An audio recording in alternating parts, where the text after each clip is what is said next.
लड़कीबाज पड़ोसी। ये हैं मिस्टर मनसुख। उम्र 60 साल। वैसे तो इनकी उम्र है राम नाम जपने की, पर मनसुख दिन रात अलग अलग लड़कियों का नाम जपते रहते हैं। अरे लड़की, सुन तो, तेरा नंबर क्या है? अंकल, अभी तो आपका नंबर है। अर्थी बुक कर लो अपने लिए। अरे अभी तो मैं जवान हूँ लड़की, सफेद बालों पे मत जा। मनसुख राम को लड़कियां छेड़ने की गलत आदत थी। पत्नी बहुत पहले गुजर गई थी, जिसके बाद मनसुख खुले बैल की तरह हो गए। जहां दिखी नारी वहां लाइन मारी। मनसुख राम के पड़ोसी सोनी जी के यहाँ नई बहू आई। नाम था कल्याणी। अरे वाह बेटा कल्याणी, तेरे आते ही घर में खुशी खुशी हो गई है बेटा। अरे माँ जी, जलेबी खाओ, बात मत करो, बोलने से खुशी को नजर ना लग जाए। जैसे मोहल्ले की हर लड़की पे मनसुख की नजर थी, वो कल्याणी को भी बुरी नजर से देखता है। एक दिन कल्याणी छत पे मिर्ची सुखाने जाती है। दूसरे छत पे खड़ा मनसुख गाना गाने लगता है। उफ उफ मिर्ची, हाय हाय मिर्ची, देखे तो तुझे लग जाए मिर्ची। कल्याणी को लगता है कि यूं ही गा रहे हैं, शौकिया तौर पर ये तो होता ही रहता है।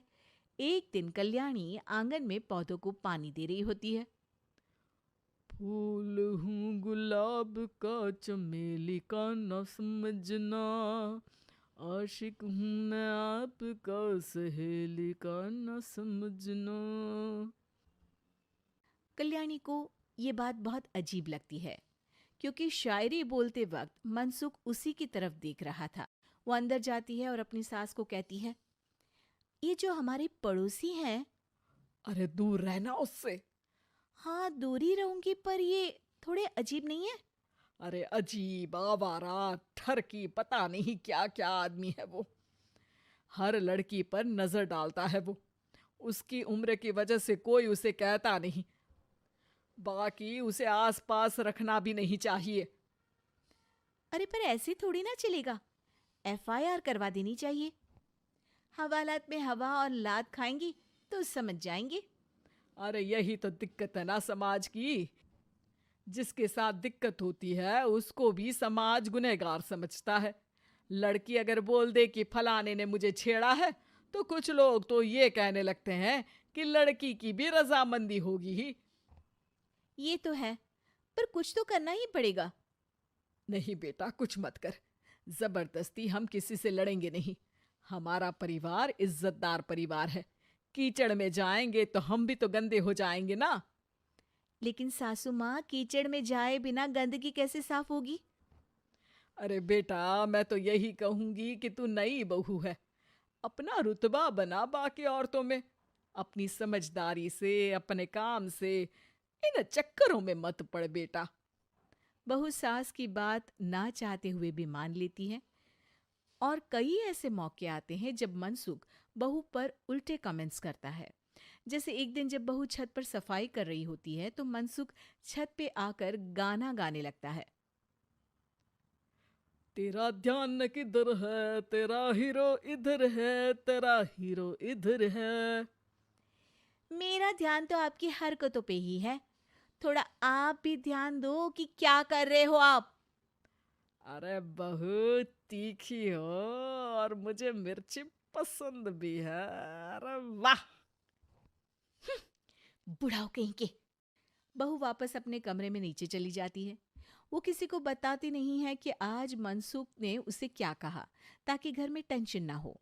एक दिन बहू घर के बाहर रोड पर ठेले वाले से सब्जी खरीदने जाती है। भैया, प्याज के भाव कम करो ना, बिना प्याज काटे ही रुला दोगे वरना। तभी बहू की नजर मनसुख पर पड़ती है, जो वहां से गुजर रही एक लड़की को देखकर कहता है, शीशी भरी गुलाब की, पत्थर पे फोड़ दूं। तेरे लिए तो जाने मन जीना भी छोड़ दूं। लड़की सहम जाती है। उसकी उम्र शायद 18-19 साल की रही होगी। बहू ने जब ये देखा कि मनसुख ने इतनी छोटी उम्र की लड़की को तंग किया है, तो वो घर में जाके अपने पति से कहती है, तुम्हारा पड़ोसी मनसुख, अरे बहुत नीच आदमी है। अरे कुछ करते क्यों नहीं उसका? अरे मैं क्या करूं?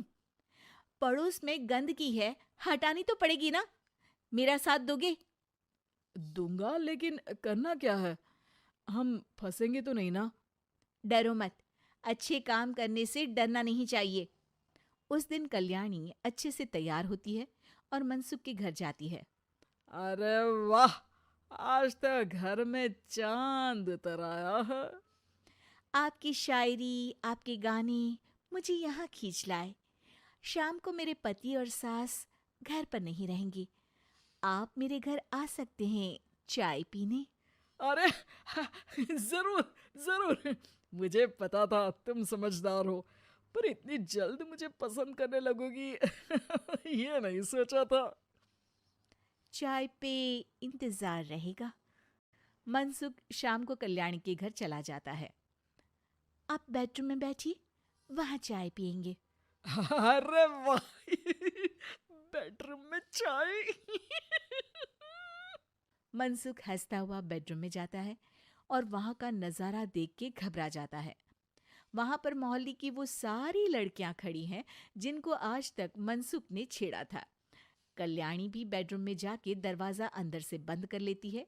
अब बेडरूम से सिर्फ डम डम डिशम डिशम की आवाज आती है और बीच बीच में मनसुख की चीखें भी सुनाई देती हैं।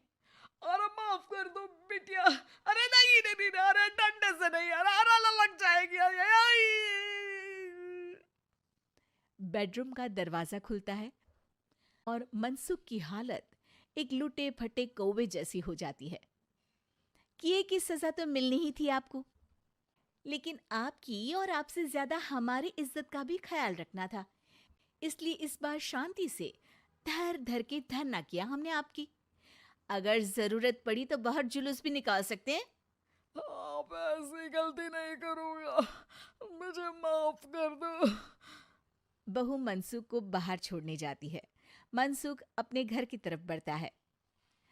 वैसे आपको चाय कैसी लगी? मनसुख अपने दुखते गाल पे हाथ रख के कहता है। कड़क